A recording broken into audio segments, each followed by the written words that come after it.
بیان نمبر 27 نیک عورتوں کا ذکر۔ حمد باری تعالیٰ، سب خوبیاں اللہ عز و جل کے لیے ہیں، جس نے کائنات اور اس کی ہر چیز کو مضبوط بنایا اور اس کی اکٹھی اور جدا جدا اشیاء کو پختہ بنایا۔ میں اس کی حمد کرتا ہوں جس کے مجھ پر بہت احسانات ہیں، اور اعتراف کرتا ہوں کہ میں اس کے احسانات کا شکر ادا کرنے سے قاصر رہا۔ میں گواہی دیتا ہوں کہ اللہ عز و جل کے سوا کوئی معبود نہیں، وہ یکتا ہے، اس کا کوئی شریک نہیں، وہی بادشاہ اور بہت زیادہ احسان فرمانے والا ہے۔ اور گواہی دیتا ہوں کہ حضرت سیدنا محمد مصطفیٰ صلی اللہ تعالی علیہ وآلہ وسلم اس کے بندے اور رسول ہیں۔ اللہ عز و جل نے ان کو سراپا ہدایت بنا کر بھیجا، اور آپ صلی اللہ تعالی علیہ وآلہ وسلم نے معجزہ قرآنی کے ذریعے کفر کے اندھیروں میں حیرت زدہ لوگوں کو ہدایت عطا فرمائی۔ اور تمام تعریفیں اللہ عز و جل کے لیے ہیں، جس نے دین اسلام کو تمام ادیان پر غلبہ عطا فرمایا، اور آپ صلی اللہ تعالی علیہ وآلہ وسلم پر اور آپ صلی اللہ تعالی علیہ وآلہ وسلم کی آل پر اور صحابہ کرام علیہم رضوان پر ہر گھڑی اور ہر وقت اللہ عز و جل کی دائمی رحمت کا نزول ہو۔ اللہ عز و جل قرآن پاک میں مومن عورتوں کا ذکر یوں فرماتا ہے۔ ترجمہ: اور اگر یہ نہ ہوتا کچھ مسلمان مرد اور کچھ مسلمان عورتیں۔ سورہ فاتح۔ اور مزید ارشاد فرمایا۔ ترجمہ: بے شک مسلمان مرد اور مسلمان عورتیں، اور ایمان والے اور ایمان والیاں، اور فرما بردار اور فرما برداریں، اور سچے اور سچیاں، اور صبر والے اور صبر والیاں، اور عاجزی کرنے والے اور عاجزی کرنے والیاں، اور خیرات کرنے والے اور خیرات کرنے والیاں، اور روزے والے اور روزے والیاں، اور اپنی پارسائی نگاہ رکھنے والے نگاہ رکھنے والیاں، اور اللہ کو بہت یاد کرنے والے اور یاد کرنے والیاں۔ ان سب کے لیے اللہ نے بخشش اور بڑا ثواب تیار کر رکھا ہے۔ ان آیات مبارکہ میں اللہ عز و جل نے نیک عورتوں کا ذکر نیک مردوں کے ساتھ کیا ہے۔ مردوں کی طرح عورتوں کے بھی مختلف احوال ہیں، ان میں بھی زہد و تقوی اور خیر و بھلائی کی صفات مکمل طور پر پائی جاتی ہیں۔ ان میں بھی ادا وظائف کرنے والی اور جنگلات و کھنڈرات کی سیاحت کرنے والیاں عورتیں ہوتی ہیں، اور بعد کو اللہ عز و جل کشف وغیرہ کی خصوصیات بھی عطا فرماتا ہے، جیسا کہ پہلے دور میں رابعہ ادویہ، شعونہ ریحانہ، ام الخیر رحمۃ اللہ تعالی علیہن، اور ان کے علاوہ معروف اور غیر معروف پاک باز عورتیں گزری ہیں۔ تذکرہ حضرت سیدنا رابعہ بصریہ رحمۃ اللہ تعالی علیہا۔ حضرت سیدنا رابعہ بصریہ رحمۃ اللہ تعالی علیہا کے بارے میں منقول ہے کہ آپ عشاء کی نماز پڑھ کر مکان کی چھت پر کھڑی ہو جاتی اور اپنے 2 بٹے اور چادر کو اچھی طرح اوڑھ کر بارگاہ رب العزت عز و جل میں یوں عرض گزار ہوتی: یا اللہ عز و جل، ستارے چمک رہے ہیں، سب کی آنکھیں سوئی ہوئی ہیں، بادشاہوں نے اپنے دروازے بند کر لیے ہیں، ہر محب اپنے محبوب کے ساتھ تنہائی میں ہے، اور میں تیری بارگاہ میں تنہا کھڑی ہوں۔ پھر آپ نماز ادا کرتی رہتی، جب سحری کا وقت ہوتا اور فجر طلوع ہو جاتی تو بارگاہ رب العزت میں عرض کرتی: یا اللہ عز و جل، یہ رات گزر گئی، دن خوب روشن ہو گیا، کاش مجھے معلوم ہو جائے کہ کیا میری رات کی عبادت قبول ہوئی تو مجھے مبارکباد دی جائے، یا اگر مردود ہوئی تو میری ڈھارس باندھی جائے۔ تیری عزت کی قسم، جب تک تو مجھے زندہ رکھے گا اور میری مدد کرتا رہے گا، میں اسی عادت پر قائم رہوں گی، اور تیری عزت کی قسم، اگر تو مجھے اپنی بارگاہ سے مردود کر دیتا پھر بھی میں اس سے دور نہ ہوتی، کیونکہ میرے دل میں تیری محبت بس چکی ہے۔ پھر آپ چند اشعار پڑھتی جن کا مفہوم یہ ہے: اے میرے سرور و امید اور مقصود، تو ہی میرے دل کی راحت اور تو ہی میرا محبوب ہے، اور تیری دید کا شوق ہی میرا ساز و سامان ہے۔ اے میری زندگی اور محبت کے مالک، اگر تیری محبت نہ ہوتی تو میں ان وسیع شہروں میں نہ بھٹکتی۔ کتنی ہی مرتبہ تیرے احسانات مجھ پر ظاہر ہوئے اور میں نے کتنی ہی نعمتیں تجھ سے حاصل کیں، بس اب تیری محبت ہی میری خواہش، میرا مقصود اور میرے جلتے ہوئے دل کی آنکھ کا نور ہے۔ میں جب تک زندہ رہوں مجھے کوئی چین و سکون نہیں۔ رات کی تاریکی میں بھی میری امید صرف تو ہی تو ہے۔ اے میرے دل کی امید، اب اگر تو مجھ سے راضی ہو گیا تو میں بھی خود کو سعادت مند سمجھوں گی۔ دیدار الہی عز و جل کی طالب حضرت سیدنا سعد بن عثمان رحمۃ اللہ تعالی علیہ فرماتے ہیں کہ ایک مرتبہ حضرت سیدنا ذوالنون مصری رحمۃ اللہ تعالی علیہ کے ساتھ اس چٹیل میدان سے گزر رہا تھا جہاں بنی اسرائیل ایک عرصے تک حیران و سرگرداں بھٹکتے پھرتے رہے۔ وہاں ہم نے کسی انسان کو آتے دیکھا۔ میں نے عرض کی، اے میرے استاد محترم، کوئی شخص آ رہا ہے۔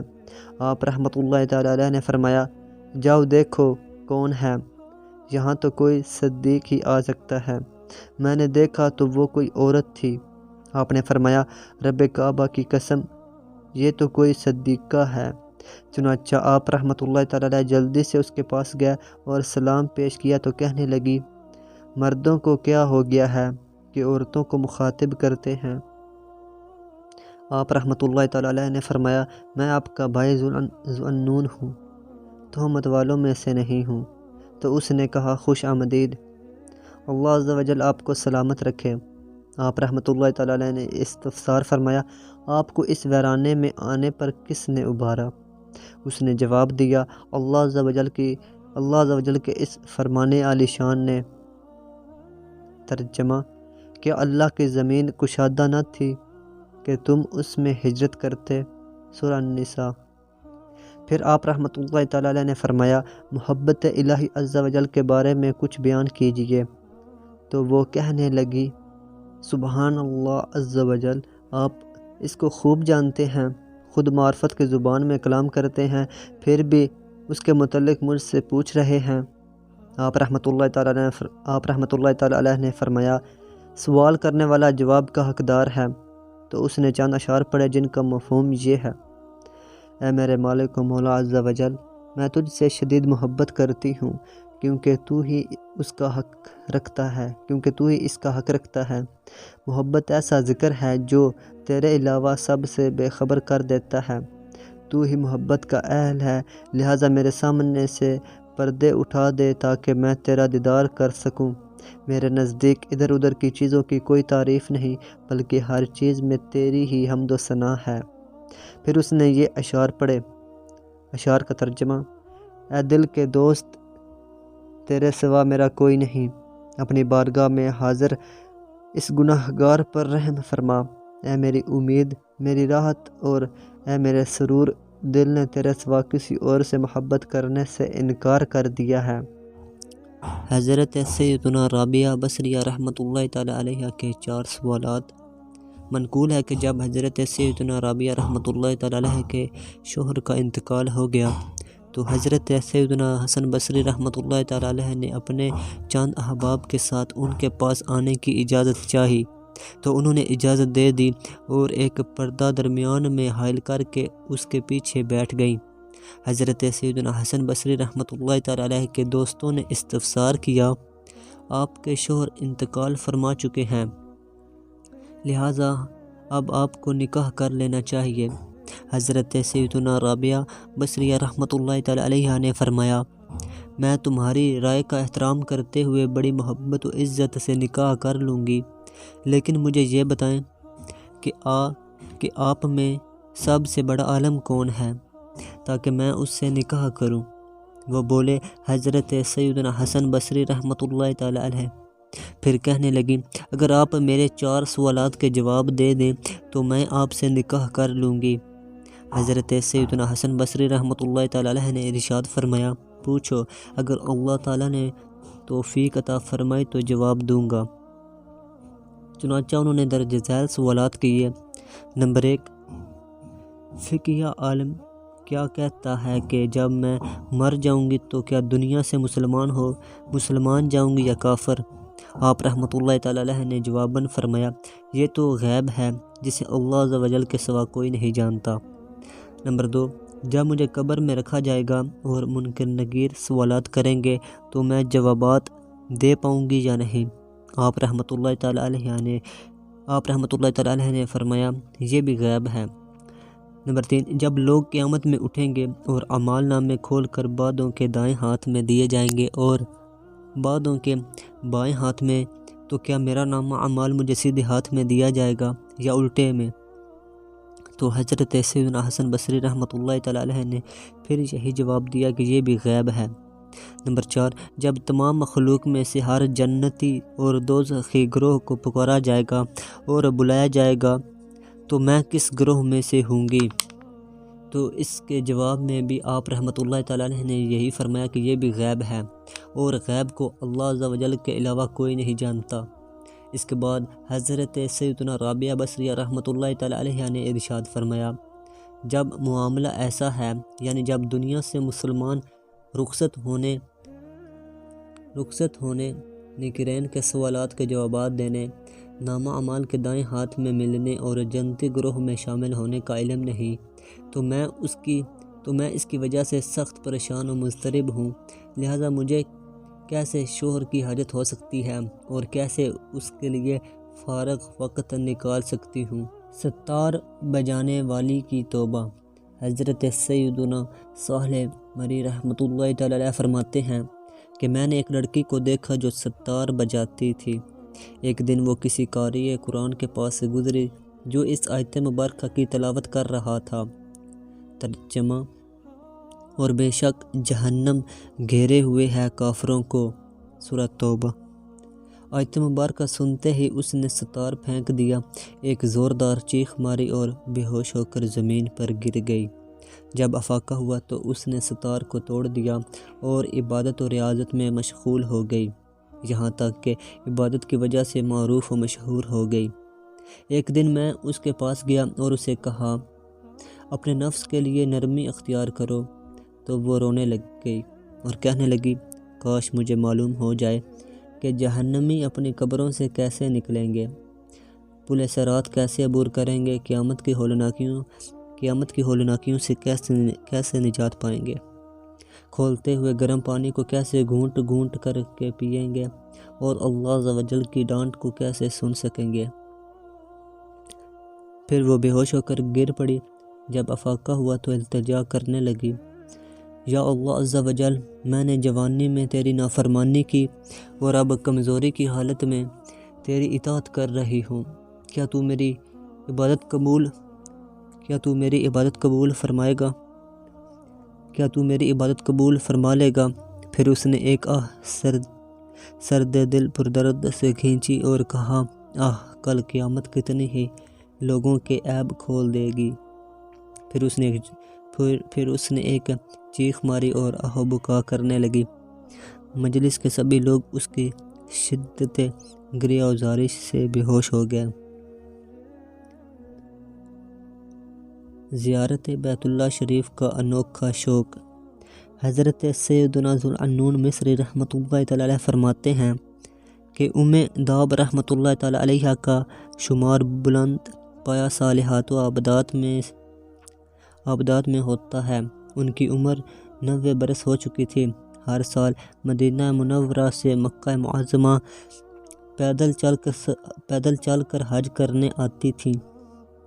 ان کی بینائی چلی گئی۔ جب حج کا موسم آیا، عورتیں ان کے پاس ان کی زیارت کے لیے حاضر ہوئیں۔ ان کو آپ کی بینائی چلے جانے کا بہت غم ہوا۔ آپ نے گریہ وزاری کرتے ہوئے اپنے سر کو آسمان کی طرف بلند کر کے بارگاہ رب العزت میں یوں عرض کی، یا اللہ عز و جل، تیری عزت کی قسم، میری آنکھوں کا نور چلا گیا تو کیا ہوا؟ تیری بارگاہ میں حاضری کے شوق کے انوار تو ابھی باقی ہیں۔ پھر احرام باندھ کر لبیک اللہم لبیک کہتے ہوئے اپنی رفقا کے ساتھ چل پڑی۔ آپ ان کے ساتھ چلتے ہوئے کبھی آگے نکل جاتی۔ حضرت سیدنا ذوالنون مصری رحمۃ اللہ تعالی علیہ فرماتے ہیں کہ مجھے اس کے حال پر بڑا تعجب ہوا تو ہاتف غیبی سے آواز آئی، اے ذوالنون، کیا تم اس بڑھیا پر تعجب کرتے ہو جسے اپنے مولا عز و جل کے گھر کا شوق تھا؟ بس اللہ عز و جل نے لطف و کرم فرماتے ہوئے اسے اپنے گھر کی طرف چلا دیا اور اس کی طاقت عطا فرمائی۔ 4 مقبول لڑکیاں۔ حضرت سیدنا محمد بن مروان رحمۃ اللہ تعالی علیہ، جو فکر و تقوی اور پرہیزگاری اختیار کرنے والوں میں سے تھے، فرماتے ہیں کہ ایک مرتبہ میں کعبہ مشرفہ میں رکن یمانی کے قریب طواف میں مشغول تھا کہ اچانک 4 لڑکیوں کو آتے دیکھا۔ ان پر مقبولیت کے آثار نمایاں تھے۔ ان میں سب سے بڑی نے خلاف کعبہ سے لپٹ کر عاجزی و انکساری کا اظہار کرتے ہوئے بارگاہ الہی عز و جل میں عرض کی۔ اشعار کا ترجمہ: میرا حج تو صرف تیرے لیے ہے، نہ بیت اللہ شریف کا، نہ حجر اسود کا، نہ ارکان کا طواف اور نہ ہی دیواروں کا۔ پھر اس نے اپنے سر کو بلند کر کے عرض کی، یا اللہ عز و جل، تیری محبت نے مجھے مضطرب کر دیا ہے اور میں عشق و محبت میں گرفتار ہو گئی ہوں۔ اب میں تیری بارگاہ میں حاضر ہوں۔ یا اللہ عز و جل، اگر میرے لغزشوں نے مجھے تیری بارگاہ سے لٹا دیا تو مجھے میری محبت تیرے دروازے پر کھینچ لائے گی۔ اگر میرے گناہوں نے مجھے تیرے دروازے سے دور کر دیا تو تیرے عفو و کرم کی امید مجھے تیرے قریب کر دے گی۔ اگر میری خطاؤں نے مجھے قید کرا دیا تو تیری طرف رجوع میں میرا اخلاص مجھے آزاد کرا دے گا۔ یا اللہ عز و جل، مجھے تیرا وصال کب حاصل ہوگا؟ تیری بارگاہ جمال تک کب پہنچوں گی؟ اے وحشت زدوں کے دوست، اے محبین کے محبوب، اے خائفین کو پناہ دینے والے، اے گناہ گاروں پر رحم کرنے والے، اور اے تابعین کی توبہ قبول فرمانے والے، اے سب سے بڑھ کر رحم فرمانے والے، مجھ پر اپنی خاص رحمت کا نزول فرما اور میری مغفرت فرما۔ پھر اس نے لمبا سانس لیا اور چند اشعار پڑھے۔ اشعار کا ترجمہ: میں اپنے گناہوں، لغزشوں، خطاؤں اور گناہ پر اصرار سے مغفرت چاہتی ہوں۔ اے میرے رب عز و جل، اے کریم، میرے گناہوں کی مغفرت فرما دے۔ اے بخشنے والے مہربان، میں نے امید کی رسی کو مضبوطی سے تھام لیا ہے۔ پھر وہ غمگین و پریشان بیٹھ گئی اور دوسری مضطرب و بے قرار ہو کر گریہ وزاری کرتے ہوئے پکارنے لگی، اے تمام امیدوں کی انتہا، اے نیکیوں کو نیک اعمال پر ابھارنے والے، اے عارفین کے دلوں میں محبت کی قندیل روشن کرنے والے، اے وحشت زدوں کے انیس، اے دلوں کے طبیب، اے گناہوں کو بخشنے والے، میرا جسم تیری محبت سے پگھل رہا ہے، مجھے تیری بارگاہ میں پیش ہونے سے شرم آتی ہے۔ اے سب سے بڑھ کر رحم فرمانے والے، مجھ پر اپنی خاص رحمت کا نزول فرما اور مجھ سے درگزر فرما۔ پھر وہ ادھر ادھر گھومنے لگی اور یہ اشعار پڑھ رہی تھی۔ اشعار کا مفہوم ترجمہ: میں تیری بارگاہ میں اپنی کمزور اور بیماری کی درخواست لے کر حاضر ہوئی ہوں۔ اے میرے دل کی آرزو، میرے مرض کی دوا تیرے پاس ہے۔ تیرے سوا کوئی نہیں جسے میں اپنی بیماری بتا سکوں اور وہ میری گریہ وزاری کو دیکھے اور میرے آنسوؤں پر رحم کرے۔ اے ساری مخلوق کے مالک و مولا عز و جل، اپنی بخشش و کرم فرما کر مجھ پر احسان فرما اور ایسی نظر رحمت فرما دے جس میں میری شفا ہو۔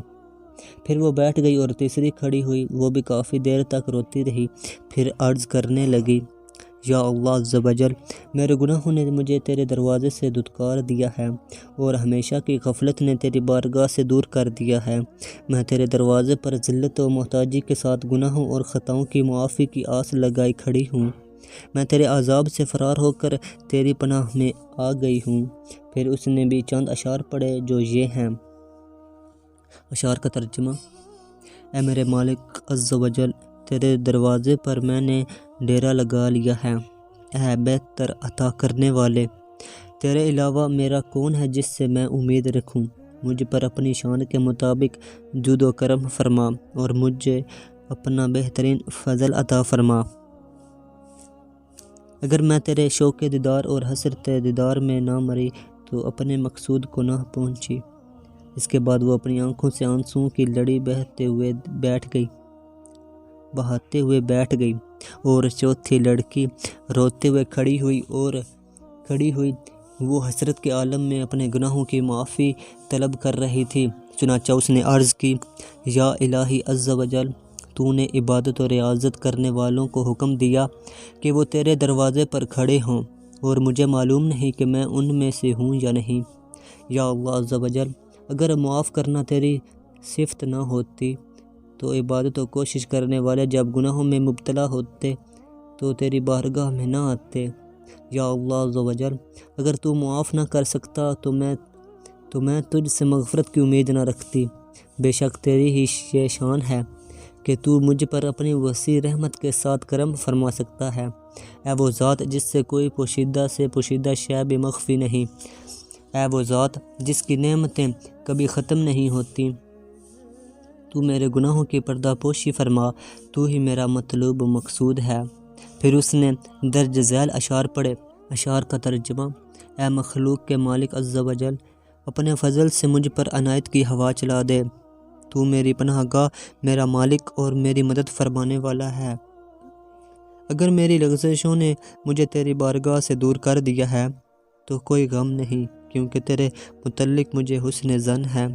میرا حسن ظن یہ ہے کہ میں تجھ سے تیرے انعام و اکرام کی امید رکھوں، لہٰذا میری دستگیری فرما۔ حضرت سیدنا محمد بن مروان رحمۃ اللہ تعالی علیہ فرماتے ہیں کہ مجھے ان کی گفتگو اور دعا سن کر بہت سکون ملا اور ان کے نصیحت بھرے بیانات سے میری آنکھیں اشک بار ہو گئیں۔ ایک خائفہ کا خوف خدا عز و جل۔ منقول ہے کہ ایک عورت کعبۃ اللہ شریف کے پاس رہتی تھی جس کا نام حکیمہ تھا۔ جب کعبہ مشرفہ کے دروازے کو کھولتا ہوا دیکھتی تو زوردار چیخ مار کر بے ہوش ہو جاتی۔ ایک دن اس کی عدم موجودگی میں دروازہ کھولا گیا۔ جب وہ آئی تو اس سے کہا گیا، اے حکیمہ، آج تیری عدم موجودگی میں بیت اللہ شریف کا دروازہ کھولا گیا۔ اگر تو طواف کرنے والوں کو حالت احرام میں تلبیہ کہتے ہوئے دیکھ لیتی تو تیری آنکھیں ٹھنڈی ہو جاتی، کیونکہ ان میں سے ہر ایک کا دل شوق سے زخمی تھا اور وہ اپنے رب کی طرف سے رحمت و مغفرت کا انتظار کرتے ہوئے عاجزی و انکساری سے گریہ کناں تھے۔ یہ سنتے ہی اس نے ایسی چیخ ماری جس سے دل گھبرا جائیں، اور پھر کچھ دیر تڑپتی رہی، یہاں تک کہ اس افسوس میں اس نے اپنی جان قربان کر دی کہ وہ اپنا مطلوب نہ پا سکی اور نیک بندوں کے گروہ میں کعبہ مشرفہ کی زیارت نہ کر سکی، اور دنیا میں کوئی چیز اس کے لیے اس نعمت کا عوض یا بدلہ نہ بنائی گئی، لہٰذا اس نے اپنی جان قربان کر دی۔ ایک خدا شناس مجنونہ۔ حضرت سیدنا ذوالنون مصری رحمۃ اللہ تعالی علیہ فرماتے ہیں، مجھے یہ خبر پہنچی کہ جبل مقطم کے قریب ایک عابدہ لڑکی رہتی ہے۔ میں نے چاہا کہ اس کی زیارت کروں، چنانچہ میں اس پہاڑ کے قریب جا کر تلاش کرتا رہا، لیکن وہ دکھائی نہ دی۔ میری ملاقات عابدوں کی ایک جماعت سے ہوئی۔ میں نے ان سے اس کے متعلق دریافت کیا تو وہ کہنے لگے، تم ایک مجنونہ کے بارے میں پوچھتے ہو اور عقل مندوں کے متعلق نہیں پوچھتے۔ میں نے کہا، مجھے اسی کے متعلق بتاؤ۔ اگرچہ وہ مجنونہ ہے، وہ پھر کہنے لگے، ہم اسے اپنے قریب سے گزرتے ہوئے دیکھتے ہیں کہ وہ کبھی گرتی ہے تو کبھی کھڑی ہو جاتی ہے، کبھی چیخ و پکار کرتی ہے تو کبھی خاموش ہو جاتی ہے، کبھی روتی ہے تو کبھی ہنستی ہے۔ میں نے کہا، مجھے اس کا پتہ بتاؤ۔ تو ان میں سے ایک نے بتایا کہ آپ فلاں وادی میں چلے جائیں۔ چنانچہ میں اس کی تلاش میں چل پڑا۔ جب میں اس کے قریب پہنچا تو دھیمی دھیمی آواز میں اسے چند اشعار پڑھتے سنا، جن کا مفہوم یہ ہے، اے وہ ذات جس کے ذکر سے دل انس محسوس کرتے ہیں، مخلوق سے کنارہ کش ہو کر میری امید صرف تیرے ہی ذات کریمانہ ہے۔ اے وہ ذات کہ تمام لوگ جس کے بندے ہیں، زمانہ گزر جائے گا مگر تیری محبت دلوں میں ہر دم تر و تازہ رہے گی۔ آپ رحمۃ اللہ تعالی علیہ فرماتے ہیں کہ میں اس آواز کے پیچھے چل پڑا تو ایک لڑکی کو دیکھا، وہ بہت بڑی چٹان پر بیٹھی تھی۔ میں نے اسے سلام کیا تو وہ جواب دینے کے بعد کہنے لگی، اے ذو النون، کیا ہوا کہ ایک مجنونہ کو ڈھونڈ رہے ہیں؟ میں نے پوچھا، کیا تم مجنونہ ہو؟ بولی، جی ہاں، اگر میں مجنونہ نہ ہوتی تو مجھے ایسا کیوں کہا جاتا؟ پھر میں نے پوچھا، کس وجہ سے تم مجنونہ ہو گئی ہو؟ اس نے جواب دیا، اے ذو النون، محبوب حقیقی عز و جل کی محبت نے مجھے باندھ رکھا ہے اور اسی کے عشق نے مجھے بے چین کر دیا ہے۔ پھر میں نے پوچھا، تمہارے عشق محبت کا مقام کیا ہے؟ تو اس نے جواب دیا، اے ذو النون، محبت و عشق کا مقام دل ہے اور وجد کا مقام باطن ہے۔ پھر وہ شدید گریہ کنا ہوئی، یہاں تک کہ اس پر خشی طاری ہو گئی۔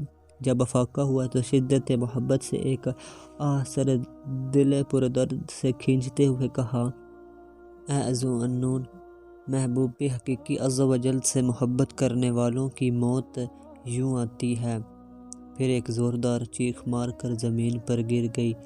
میں نے اسے ہلا جلا کر دیکھا تو اس کی روح پرواز کر چکی تھی۔ ایک عارفہ کا عارفانہ کلام۔ حضرت سیدنا جعفر قادری رحمۃ اللہ تعالی علیہ فرماتے ہیں، میں نے حضرت سیدنا جنید بغدادی رحمۃ اللہ تعالی علیہ کو فرماتے سنا کہ میں نے 1 سال تنہا حج کیا اور مکہ مکرمہ میں ہی ٹھہر گیا۔ جب رات تاریک ہو گئی تو طواف کے لیے یعنی طواف کی جگہ میں داخل ہوا اور دوران طواف میں نے ایک لڑکی دیکھی جو بیت اللہ شریف کا طواف کر رہی تھی۔ وہ کچھ اشعار پڑھ رہی تھی جن کا مفہوم یہ ہے، محبت الہی عز و جل نے پوشیدہ رہنے سے انکار کر دیا۔ میں نے اسے بہت چھپایا مگر اس نے میرے پاس ڈیرے ڈال لیے۔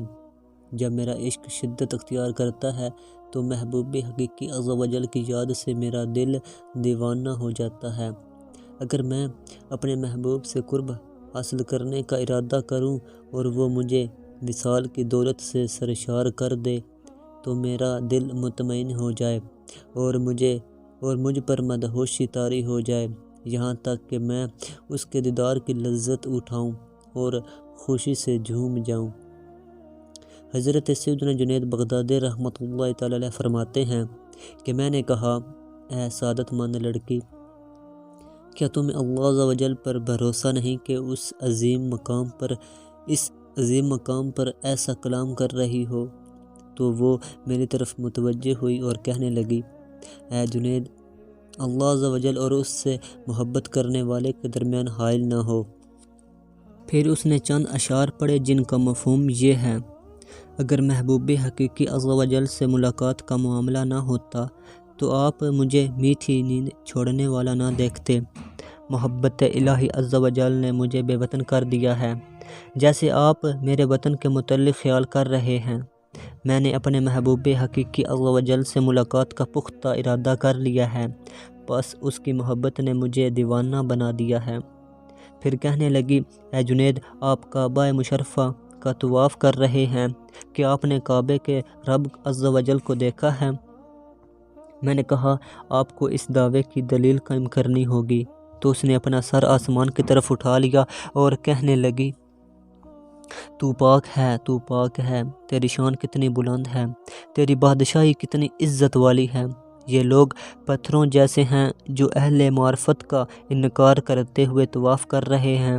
پھر اس نے چند اشعار پڑھے جن کا مفہوم یہ ہے، لوگ اللہ عز و جل کا قرب حاصل کرنے کے لیے بیت اللہ شریف کا طواف کر رہے ہیں جبکہ ان کے دل چٹانوں سے زیادہ سخت ہیں۔ اگر وہ تنہائی میں مخلص ہوتے تو ان کی صفات عمدہ ہو جاتی اور ان کی ذات میں بیان کرنے کے لیے صفات حق قائم ہو جاتی۔ حضرت سیدنا جنید بغدادی رحمۃ اللہ تعالی علیہ فرماتے ہیں کہ اس کا عارفانہ کلام سن کر مجھ پر خشی طاری ہو گئی اور جب افاقہ ہوا تو میں نے اسے بہت تلاش کیا مگر کہیں نہ پایا۔ ایک عابدہ کی نصیحت بھری باتیں۔ حضرت سیدنا ذو النون مصری رحمۃ اللہ تعالی علیہ فرماتے ہیں کہ میرے سامنے ایک عابدہ و زاہدہ کی تعریف کی گئی جو بہت باعمل اور کثرت سے عبادت کرنے والی تھی۔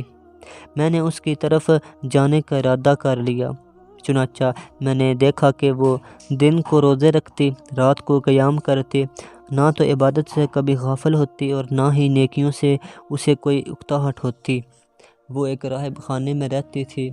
رات کے وقت جب اندھیرا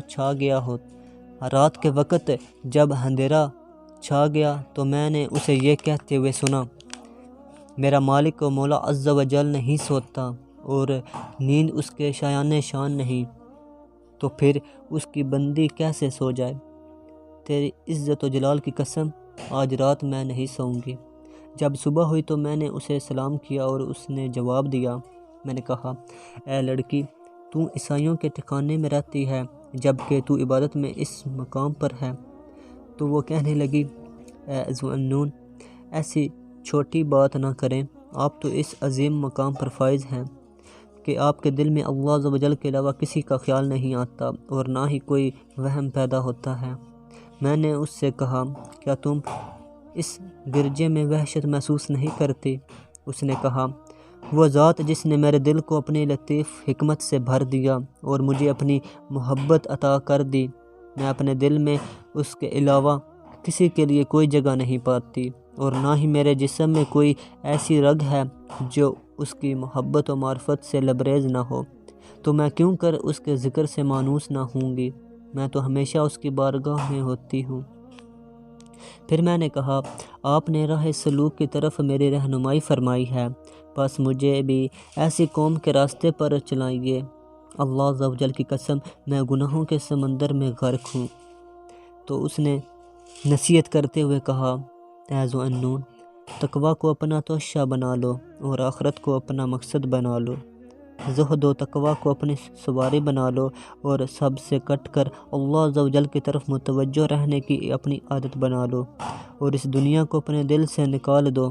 یہ آپ کے اللہ عز و جل کی طرف رجوع کا سبب ہوگا اور خائفین کے راستے کو اپنا کر نافرمانوں کے راستے کو ترک کر دیجیے۔